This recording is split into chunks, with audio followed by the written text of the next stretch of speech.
Hadir bersama saya, Sely Siregar dalam Berita Dunia. Kami akan menyajikan informasi terhangat yang terjadi di penjuru dunia untuk Anda.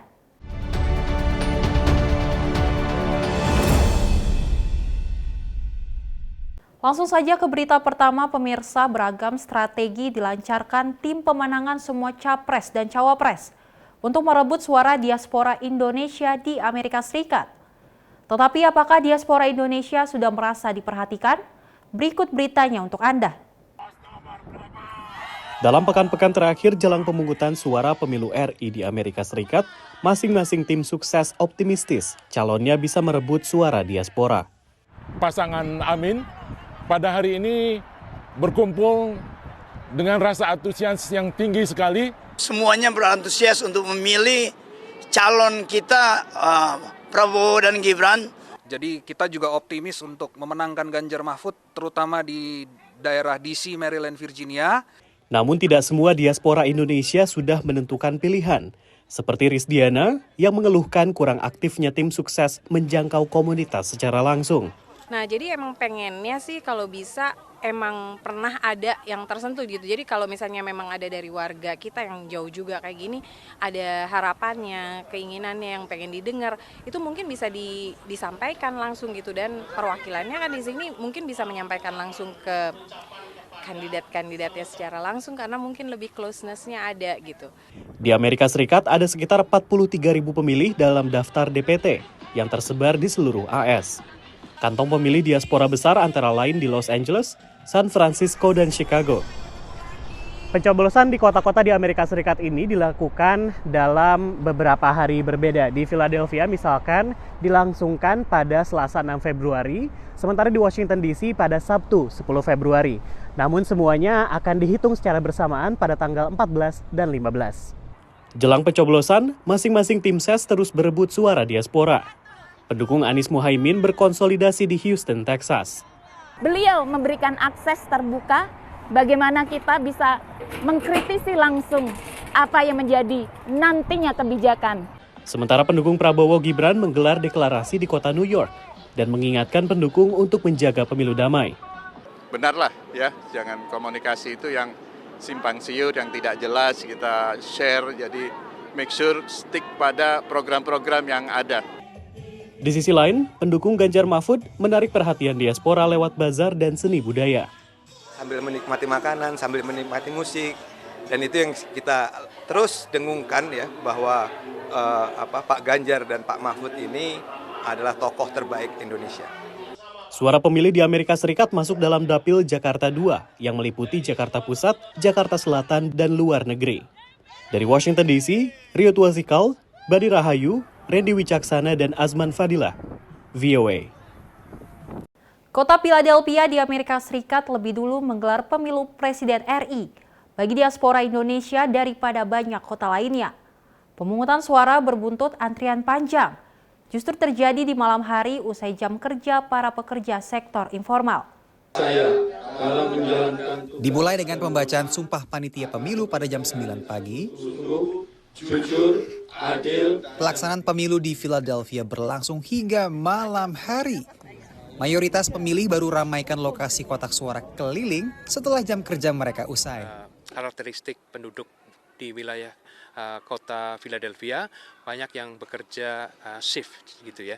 Jadi nanti prime time-nya atau puncak dari pemilih yang datang itu adalah setelah jam 5 sore. Demografis warga Indonesia di Philadelphia didominasi oleh para pekerja sektor informal. Seperti Tan Cahyadi misalnya yang segera bergegas ke TPS usai jam kerjanya selesai. Kan kita kerjanya pagi, pulang kerja pagi sampai keluar dari pabrik tadi jam 4 ya. Sebagian diaspora masih kebingungan perihal mekanisme lokasi pencoblosan. Seperti penyanyi Atik CB, warga negara bagian Delaware yang keliru mendaftarkan dirinya ke TPS New York meski telah datang ke kotak suara keliling Philadelphia.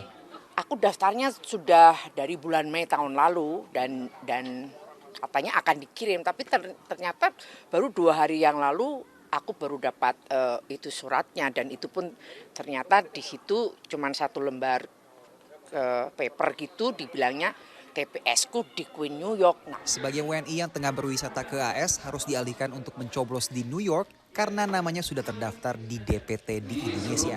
Kita juga sih yang kurang informasi ya. Kita bisa milih, nanti tanggal 10 kita harus on the way ke New York, kita milih di sana.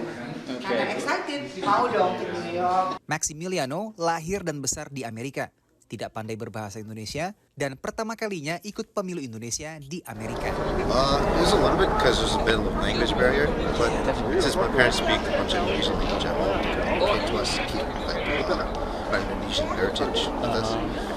Terletak antara New York dan juga Washington DC, kota Philadelphia di negara bagian Pennsylvania adalah kota yang populer bagi warga Indonesia di pantai timur.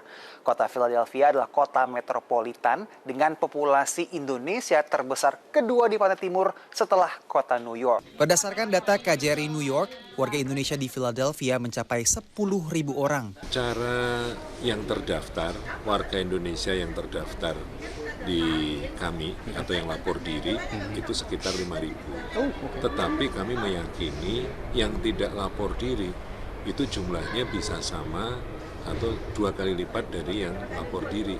Jadi perkiraannya bisa sekitar di atas 10.000 orang. Antrean mengular justru pada waktu malam. Selain pekerja sektor informal, banyak pemilih masuk kategori daftar pemilih khusus yang datang namun belum sempat mendaftar pada tahun lalu. Panitia pemilu luar negeri New York akan melanjutkan kotak suara keliling di kota Dover, New Hampshire pada 8 Februari. Dari Philadelphia, Randy Wicaksana, VOA. Indonesia adalah salah satu mitra strategis Amerika Serikat di kawasan Asia Pasifik. Namun terkait pemilu menurut pemerhati Indonesia di Amerika Serikat, siapapun pemenang Pilpres tak akan banyak mempengaruhi hubungan baik Indonesia dengan Amerika Serikat. Pemerhati Indonesia umumnya menilai kampanye Pilpres 2024 relatif lebih tenang dan tak banyak memanfaatkan sentimen anti-asing.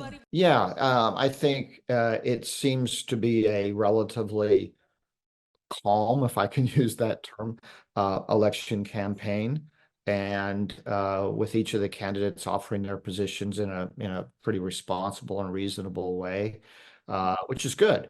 Tapi analis tak melihat bakal ada perbedaan signifikan dalam kebijakan luar negeri siapapun yang terpilih. Among the three candidates, all three of them will pursue similar priorities as the current Jokowi administration or even the past SPY administration, but you might see differences in how they approach these priorities. Each candidate has their specific positions both on foreign policy and domestic issues, which is normal. But to me, they all fall well within the parameters of what has been true in Indonesia for some time. And in terms of foreign policy, siapapun yang terpilih, Presiden baru Indonesia dipastikan konsisten dengan prinsip kebijakan luar negeri bebas dan aktif, meski dalam prakteknya akan berbeda dalam menyikapi persaingan antara Amerika Serikat dan Tiongkok. Anies Baswedan has come out and has been critical of what he describes as Indonesia's overly transactional foreign policy under the Jokowi administration. So whereas you have, in contrast, you have Prabowo Subianto, who again has emphasized continuity, but has also articulated a strategy relating to having, being a good neighbor and having friendly relations with all parties. And then you have Ganjar Pranowo, who has also espoused similar sort of rhetoric as well in terms of maintaining balanced ties with all parties. Hubungan Indonesia dengan Amerika Serikat tak selamanya mulus, ditandai ketegangan soal pelanggaran HAM era Soeharto hingga B.J. Habibie sebelum relatif menghangat saat Amerika Serikat dipimpin George W. Bush dan Indonesia dipimpin Susilo Bambang Yudhoyono. Tapi hubungan kedua negara juga banyak diwarnai persaingan Amerika Serikat dengan Tiongkok. Tapi posisi Indonesia terkait rivalitas Amerika Serikat-Tiongkok menurut analis sejalan dengan banyak mitra Amerika Serikat lainnya. Under Jokowi, arguably Indonesia's leaned a little bit more toward China on economic issues and maybe a little bit more to the United States on security issues. That's fine. I don't worry a lot about that. If there's one thing I'm very confident in, Indonesia is going to be very independent and it's going to work to have good relations with all countries, including China and the United States. Analis umumnya menilai siapapun yang terpilih dalam Pilpres Indonesia Amerika Serikat akan terbuka untuk bekerja sama, mengingat kedua negara saling membutuhkan. Dari Washington DC, Yuni Salim dan tim VOA. Pemirsa, menjelang pemilu, hoaks yang menggunakan kecerdasan buatan kini menjadi tren baru penyebaran disinformasi. Menurut Mafindo atau Masyarakat Anti Fitnah Indonesia, hoaks yang semakin canggih dapat mengaburkan realita dan berpotensi merusak proses demokrasi. Video dan audio yang menggunakan wajah atau suara figur politik yang dimanipulasi diunggah di TikTok dan disebarkan melalui WhatsApp. Itulah salah satu cara penyebaran hoax AI atau kecerdasan buatan yang ditemukan oleh para fact-checker atau pengecek fakta Masyarakat Anti Fitnah Indonesia atau Mafindo.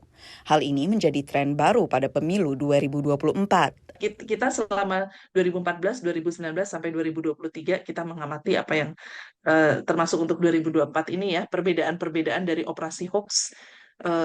Seperti misalnya 2014 itu hoax itu masih dipakai untuk saling mendiskreditkan antar paslon. Nah, 2019 mulai muncul nih hoax yang mendiskreditkan lembaga penyelenggara pemilu. Nah, sekarang 2024 kita melihat eskalasinya lebih gila lagi. Mendiskreditkan proses demokrasi itu sendiri.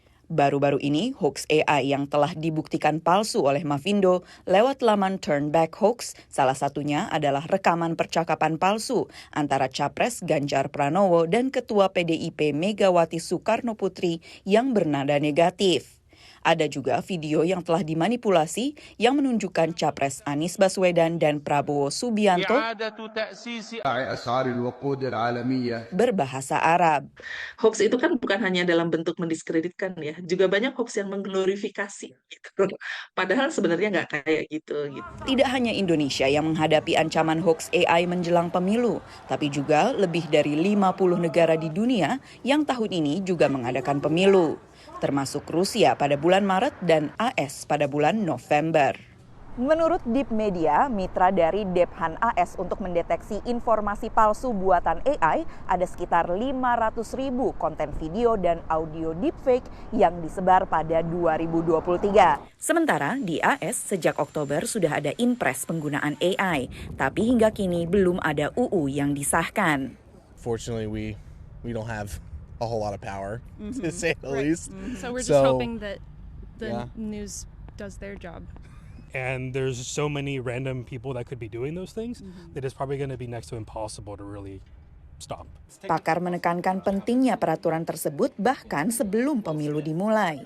Right now, there is no requirement that actually we have to label that piece of content is AI generated, even if it is a piece of content used for a political campaign or political mis and disinformation.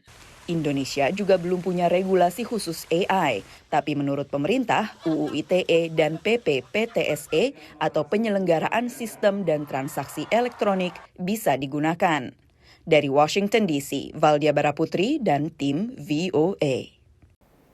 Terima kasih masih bersama kami pemirsa. Sejumlah negara bagian Amerika Serikat melaporkan kasus baru penularan flu burung untuk pertama kalinya sejak Maret 2023. Departemen Pertanian Amerika Serikat menyerukan agar peternak unggas waspada dan berlakukan protokol kesehatan ketat untuk mencegah penularan penyakit mematikan bagi ayam dan unggas lainnya.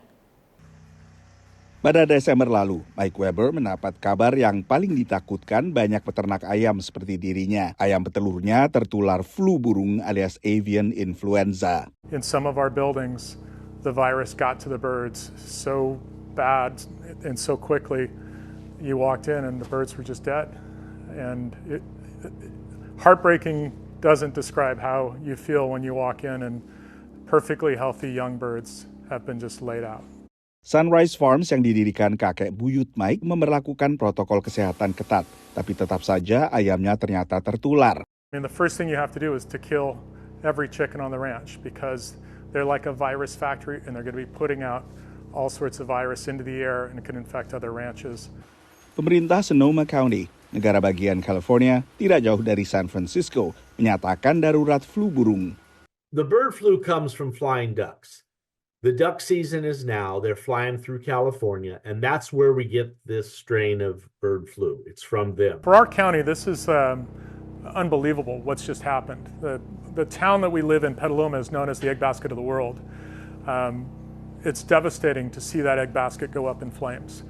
Perebakan flu burung juga membuat cemas pemilik peternak kecil-kecilan seperti Marie Peterson juga di Petaluma. I'm very concerned because this avian flu is transmitted by wild birds, and there's no way I can stop the wild birds from coming through and leaving the disease behind. So yeah, it's a very real possibility that my flock could get infected. Menurut Departemen Pertanian AS, flu burung telah menyebar di 40 peternakan komersial dan 20-an peternakan rumahan di California bagian utara dan tengah. It's extremely serious. The avian flu is one of the worst things that has come down the road lately because it's so contagious that if your flock has any cases of it, you have to destroy the whole flock. Flu burung telah lama menjadi ancaman, tapi pada 2022 terjadi perbakan parah, menyebabkan dimusnahkannya hampir 82 juta unggas, kebanyakan ayam petelur, di 47 negara bagian AS. Dampak utama dari perbakan flu burung pada 2022 yang masih diingat oleh banyak konsumen di Amerika Serikat adalah lonjakan harga telur, memasuki pergantian 2022 ke 2023. Dan meski harga telur telah stabil, dikhawatirkan harga ini bisa meningkat lagi bila semakin banyak unggas di pantai barat Amerika dan wilayah lain akhirnya terjangkiti oleh flu burung. Dari Washington DC, saya Nova Purwadi dan tim VOA. Ketahanan pangan di perkotaan adalah masalah yang berkembang seiring meningkatnya populasi kota-kota di seluruh dunia. Sebuah gerakan di Kenya memanfaatkan teknologi pertanian perkotaan untuk mendorong warga menanam sayuran dan buah-buahan, sehingga bisa memenuhi kebutuhan pangan mereka sendiri. Di Rumah Sakit Mama Lucy Kibaki di pinggiran timur Nairobi, Gregory Kimani merawat tanaman di Siti Shamba atau pertanian kota, yakni sebuah inisiatif pertanian perkotaan organik. Tujuannya adalah meningkatkan produksi pangan di wilayah perkotaan untuk memerangi kelaparan dan kekurangan gizi. Menurut Gregory, ia ingin mempromosikan pertanian di daerah perkotaan dan inisiatifnya ini menjadi pusat informasi dan sumber daya yang membantu mewujudkan hal itu. We are sensitizing urban communities. We are sensitizing individuals who have households, who have a space as little as a balcony, that you can have a small vertical garden and you can produce food. This is going to cushion your family and yourself from the adverse economic effects of buying food. Lebih dari separuh populasi dunia kini tinggal di perkotaan dan tren ini diproyeksi akan terus berlanjut hingga 70% pada tahun 2050 menurut data Bank Dunia. Bank Dunia mengatakan populasi Nairobi telah meningkat menjadi lebih dari 4 juta orang dan menurut Organisasi Pangan dan Pertanian PBB, meluasnya kota memicu pembangunan dan mengambil alih sebagian besar ruang yang dulunya dipakai untuk pertanian. Siti Shamba memakai teknologi pertanian perkotaan untuk memaksimalkan ruang yang tersisa. Inisiatif ini melatih warga dan bermitra dengan sekolah-sekolah untuk memberikan pengalaman langsung di bidang pertanian, yakni mata pelajaran utama dalam kurikulum baru berbasis kompetensi di Kenya. We have different technologies whereby we have fish farming, hydroponic, aquaponic, poultry farming, and we also have black soldier flies. Lalat-lalat tersebut berguna untuk mengurai sampah organik dan membuat pakan ternak. Petugas medis kota Charlotte Changira menerapkan metode pertanian kota yang memungkinkannya menanam 6 jenis sayuran sekaligus. You don't need a lot of space, you don't need extra manure or extra land. So they grow at the same time, you get the harvest and they regrow. It's I think it's the best decision I've made this year, basically, in terms of food. Dan saat kota-kota di Afrika terus berkembang, Gregory berharap bisa melihat kota-kota tersebut tetap hijau. My vision is to see that every building in this great city of Nairobi and other cities in Africa, they are very green, very lush, and through that we are able to fight climate change, make our cities sustainable, and also feed the growing population. Siti Shamba merupakan salah satu tempat yang dikunjungi oleh Raja Inggris Charles III saat ia berkunjung ke Kenya bulan November lalu. Menurut Gregory, keberlanjutan model pertanian perkotaan ini terletak pada daur ulang, penggunaan kembali, dan pengurangan bahan yang digunakan sehingga tidak menyisakan sampah. Dari Arlington, Virginia, saya Helmi Yohanes dan tim VOA. Pemirsa, tahun 2023 memecahkan rekor suhu udara di seluruh dunia, menjadikannya tahun terpanas dalam sejarah. Bahkan menurut beberapa ilmuwan sebagai tahun terpanas dalam 125.000 tahun terakhir. Lalu apa dampaknya bagi negara seperti Amerika Serikat dan Indonesia? Berikut beritanya untuk Anda. 2023 menjadi tahun terpanas sepanjang pantauan sejarah, terutama Juni hingga November. Pada Juli, gelombang panas melanda Eropa juga Tiongkok dan perbatasan Amerika Serikat dengan Meksiko. Kota Phoenix di salah satu negara bagian di perbatasan Arizona mencatat 31 hari dengan suhu udara 43,3 derajat Celcius. This is not a record anyone wanted to break, but it's definitely one that people in Phoenix are not happy about. Dampak langsung secara global terasa pada berkurangnya gletser atau bongkahan es di permukaan bumi. Perkembangan yang sudah cukup pesat sebelum 2023. In my opinion, we will lose most of the mountaintop glaciers, and we'll lose them in the next 3, 4, 5 decades. And one glacier that we drilled in 2010 in Papua, Indonesia, New Guinea, in the middle of this tropical rainforest, it will probably disappear this year or next year. Menurut laporan The World Meteorological Organization atau WMO, gletser di seluruh dunia menipis rata-rata sekitar 1 meter per tahun. Dari tahun 2011 hingga 2020, termasuk di Alaska. Menurut pemantauan pemerintah negara bagian Alaska, peningkatan suhu udara di Alaska lebih pesat sekitar 2 kali lipat dibandingkan perubahan suhu udara di wilayah lain di Amerika Serikat. Salah satu dampaknya Glacier Bay di belakang saya ini, perairan penuh gletser, awalnya penuh dengan gletser besar, dan sekarang ini lapisan esnya telah mundur dan menyusut puluhan kilometer. Dan dampak lanjutan melelehnya es di bagian dunia yang lebih dingin adalah peningkatan permukaan laut di penjuru dunia. Lagi Indonesia tak luput dari dampaknya. Di pesisir utara Jawa Tengah itu, dari tahun 97 bahkan desa itu tenggelam, Tambak Sari namanya. Jawa Tengah itu nggak hanya land subsidence atau penurunan tanah, tapi juga kenaikan air laut. Karena situasi perubahan iklim kan sudah nampak gitu. Kurang lebih ada 5 desaan Mbak di pesisir utara Jawa Tengah itu yang hilang. Tahun 2023 selain perubahan iklim yang disebabkan aktivitas manusia, analis mencatat adanya kenaikan suhu akibat fenomena cuaca El Niño yang membuat udara kering sehingga kondusif untuk kebakaran hutan. Kanada mengalami karhutla jauh melebihi biasanya, sementara karhutla di Indonesia diperkirakan kedua terparah sejak kebakaran pada 2015. Karena di laporannya akhir Oktober kalau nggak salah, itu udah 800 sekian ribu hektar lahan yang kebakar gitu. Analis memperkirakan El Niño bakal meredah pertengahan 2024. Meski demikian, penyebab perubahan iklim dan kenaikan suhu akibat aktivitas manusia tetap perlu perhatian. Dari Glacier Bay, Alaska, Yuni Salim dan tim VOA. Demikian berita dunia kali ini, pemirsa. Tetap saksikan program Berita Dunia setiap Senin hingga Jumat pukul 7.30 dan 19.30 waktu Indonesia Barat hanya di Simpo TV. Saya Selis Regar dan kru yang bertugas pamit undur diri. Terima kasih dan sampai jumpa.